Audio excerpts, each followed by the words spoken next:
दोस्तों, बीते कुछ सालों में कोरोना की महामारी और फिर इसके बाद आए कई तरह के वायरस से इंसान जब सफ़र कर रहा था तब शायद ये ख्याल दिमाग में आ रहा था कि जानवरों पर इसका कोई असर नहीं होगा।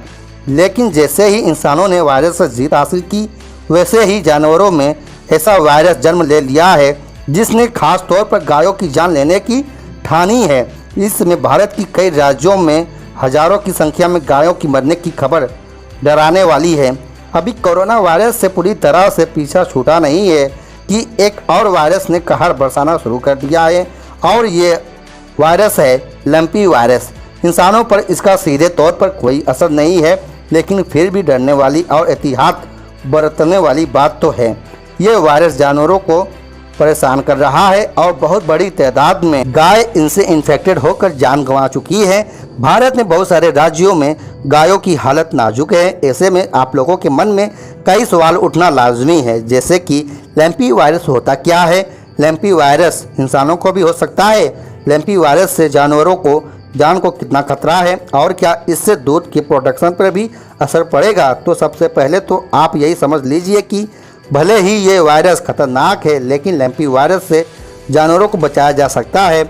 इसलिए बस इन्फेक्टेड गायों की पहचान करके उन्हें इंसुलेट करना होगा। इसीलिए सबसे पहले हम यही समझते हैं कि आखिर लंपी वायरस है क्या।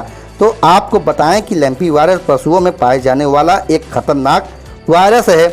इस बीमारी में गाय के शरीर पर गांठें उभर आती हैं और आप तो जानते ही होंगे कि गांठों को इंग्लिश में लंप कहते हैं। इसी वजह से इस बीमारी का नाम पड़ गया है लंपी स्किन डिसीज, जो कि एक टेम्परेरी पॉक्स वायरस के कारण होता है। ये virus got pox and sheep pox family का है, इसीलिए बकरी और भेड़ को भी इस वायरस का खतरा होता है। ज़्यादातर ये बीमारी गायों और भैंसों में होती है और इनके शरीर पर मोटी मोटी गांठें दिखने लगती हैं। टेम्परेरी पॉक्स उसी वायरस फैमिली से आता है जिसमें इंसानों को होने वाले सैंपल पॉक्स और मंकी पॉक्स आते हैं। हम आपको ये बात बिल्कुल साफ करते चलें कि लंपी स्किन डिसीज़ इंसानों को नहीं होता है। अगर आपको किसी भी राज्य से किसी भी अफवाह में पढ़ने या फिर देखने को मिला हो कि तो हम आपको क्लियर कर दें कि ये सरासर गलत है। इंसानों पर लंपी वायरस का कोई केस अब तक सामने नहीं आया है, लेकिन हाँ एहतियात बरतनी है। इस बात का ध्यान रखना बहुत ज़रूरी है कि जो लोग पशुओं का काम करते हैं वो इन्फेक्टेड पशुओं से दूरी बनाकर रखें। जानकारों का कहना है कि लंपी वायरस से इन्फेक्टेड जानवरों को दूसरे जानवरों से दूर कर देना चाहिए। Union animal husbandry minister Sanjeev Balyan ने कुछ दिन पहले ही कहा था कि लंपी वायरस से देश के करीब 13 राज्य इन्फेक्टेड हैं, जिनमें 10 लाख से ज़्यादा जानवर प्रभावित हैं, जिनमें से करीब 75,000 से भी ज़्यादा की जान जा चुकी है।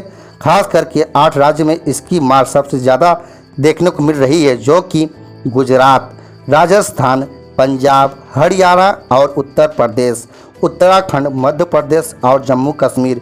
इसके अलावा हिमाचल प्रदेश, आंध्र प्रदेश और अंडमान निकोबार में भी लंपी वायरस के मामले सामने आ चुके हैं। यहाँ तक कि हालात ये हो गए हैं कि हिमाचल प्रदेश के पशुपालकों ने इसे महामारी घोषित करने को भी अपील की है। लेकिन अगर सबसे बेकार कंडीशन की बात करें तो राजस्थान में है, जहां रोज़ 700 से करीब गायों की मौत हो रही है। ऐसे में सवाल ये उठता है कि लंपी वायरस इतनी तेज़ी से कैसे फैल रहा है। दरअसल ये इन्फेक्शन मच्छर, मक्खी और खून चूसने वाले दूसरे कीड़ों की वजह से आसानी से फैल रहा है। जब कोई मच्छर या मक्खी किसी इन्फेक्टेड पशु पर बैठते हैं, उसके बाद किसी दूसरे पशु पर बैठते हैं, तो इस बीमारी को दूसरे हेल्दी एनिमल्स पर ट्रांसफ़र कर देते हैं। इससे ये वायरस बहुत तेज़ी से फैल रहा है। एक दूसरे कारण की बात करें तो इस साल के बरसात भी वायरस के ट्रांसमिशन के लिए जिम्मेदार है। बेसकरी हुआ यह है कि राजस्थान और गुजरात में हर साल के समान इस साल ज़्यादा बारिश देखने को मिली है, इसीलिए वहाँ मक्खी और मच्छर काफ़ी ज़्यादा में बढ़ गए हैं, जिससे दिक्कत और बढ़ गई है। यहाँ एक बार फिर से साफ कर दें कि मक्खी मच्छर से इन्फेक्टेड जानवरों पर बैठने के बाद अगर इंसानों पर बैठेगी तो इंसानों में लंपी वायरस नहीं फैल पाएगी, क्योंकि लंपी वायरस गाय, भैंस और बकरियों और भेड़ों में ही फैल सकता है।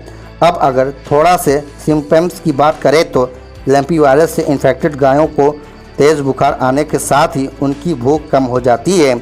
इसके अलावा चेहरे, गर्दन, जबड़े समेत पूरे शरीर में गोल उभरी हुई गांठें बन जाती हैं। साथ ही पैरों में सूजन, लंगड़ापन हो जाता है, जिसके एक हद के बाद मौत की संभावना भी हो जाती है। इसके अलावा इन्फेक्टेड बीमार पशुओं में दूध देने की क्षमता भी कम हो जाती है। तो यहीं पर होता है हमारा मेन सवाल कि इससे दूध के प्रोडक्शन पर भी असर पड़ेगा और क्या हमें गाय भैंस वाला दूध पीना बंद कर देना चाहिए। अब एक सवाल का जवाब तो हाँ है और दूसरे का नहीं। दूध के प्रोडक्शन पर इसका असर ज़रूर पड़ेगा, लेकिन आपको दूध पीना इसलिए बंद करने की ज़रूरत नहीं है कि उससे आप इन्फेक्टेड हो जाएंगे।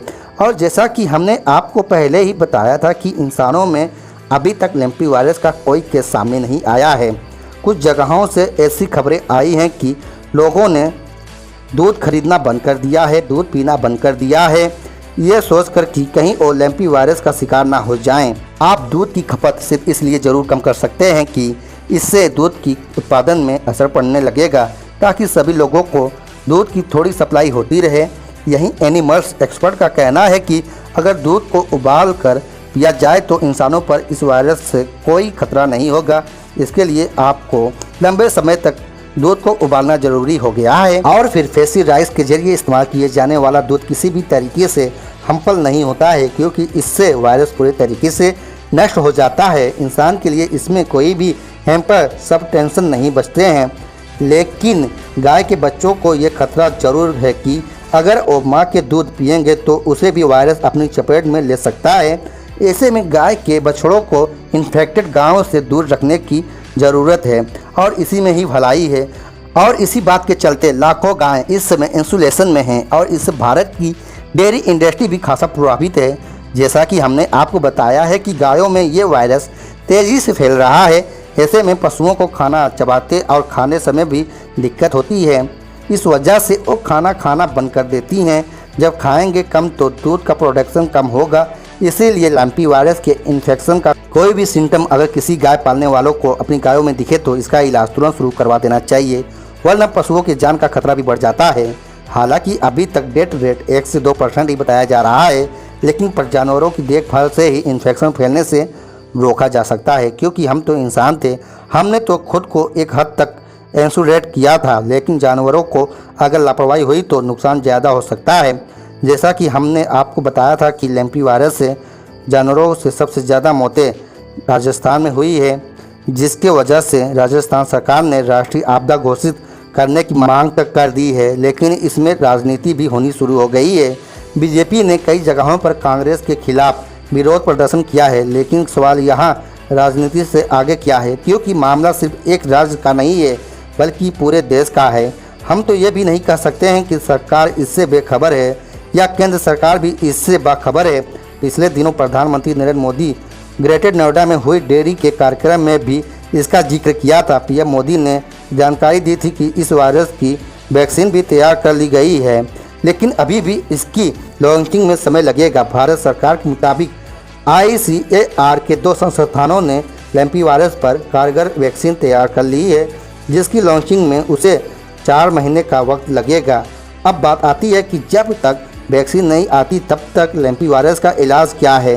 तो फिलहाल लैम्पी वायरस से गायों को बचाने के लिए गॉट पॉक्स की वैक्सीन इस्तेमाल की जा रही है, जिससे काफ़ी हद तक मदद भी मिल रहा है। केंद्र सरकार के मुताबिक अब तक 1.5 करोड़ टीके राज्यों को दिए गए हैं। इस वायरस को रोकने के लिए और भी कई उपाय किए जा रहे हैं। जिस तरह कोरोना से इंसानों को बचाने के लिए होम इंसुलेशन टेस्टिंग की स्ट्रेटजी अपनाई गई थी, ठीक उसी तरह इस वायरस से गायों को बचाने के लिए इन्फेक्टेड स्टेज में उन्हें अलग अलग रखा जा रहा है, उनकी टेस्टिंग की जा रही है। बीमारी को रोकने के लिए कदम उठाए जा रहे हैं। इसके लिए वैक्सीनेशन तो किए जा रहे हैं, इसके साथ ही शेल्टर होम यानी कि गौशालाओं को मार्क किया जा रहा है। इसमें सड़कों पर घूमने वाले इन्फेक्टेड गायों को रखने के लिए प्रायोरिटी दी जाएगी। यहाँ सभी इन्फेक्टेड गायों को रखा जाएगा और उनका इलाज किया जाएगा। और तो और बीमार गाय टेस्ट भी किए जा रहे हैं। गायों के अलावा भैंसों में भी ये बीमारी पहुँच रही है, लेकिन जानकारों की माने तो भैंस की इम्यूनिटी मजबूत होने की वजह से मौत के मामले अब तक सामने नहीं आए हैं। हाँ, कोरोना ने हमें काफ़ी कुछ सिखा दिया है दोस्तों। उसी से सबक लेकर हमें लैम्पी वायरस से इन्फेक्टेड गायों को पहचान कर उन्हें इंसुलेट करना होगा और वैक्सीनेशन करवाना होगा, ताकि इन्फेक्शन ना फैले, क्योंकि इन्फेक्शन और ज़्यादा फैला तो इसका सीधा असर दूध उत्पादन पर पड़ेगा। इसीलिए उम्मीद करते हैं कि इसका टीका जल्दी ही आ जाए और गायों को लैम्पीवायरस से मुक्ति मिले। तो दोस्तों, आपको भी अपने तरफ कोई ऐसे गाय दिखे हैं जिसको लैम्पीवायरस की शिकायत है? तो दोस्तों, अगर हो तो आप हमारे इस वीडियो के कमेंट बॉक्स में कमेंट करके हमें बता सकते हैं। दोस्तों, अगर यह वीडियो आप लोग को अच्छी लगी हो तो वीडियो आप लोग एक लाइक कर दें। चैनल पर नए आए हो तो चैनल को सब्सक्राइब कर दें, बेल आइकन को ऑन कर दें, ताकि हमारी नई वीडियो जब भी अपलोड हो आपको आसानी से मिल सके। दोस्तों, मिलते हैं फिर ऐसे ही नए इंटरेस्टिंग वीडियो के साथ। बने रहिए आप लोग हमारे इस यूट्यूब चैनल में। तब तक के लिए जय हिंद दोस्तों।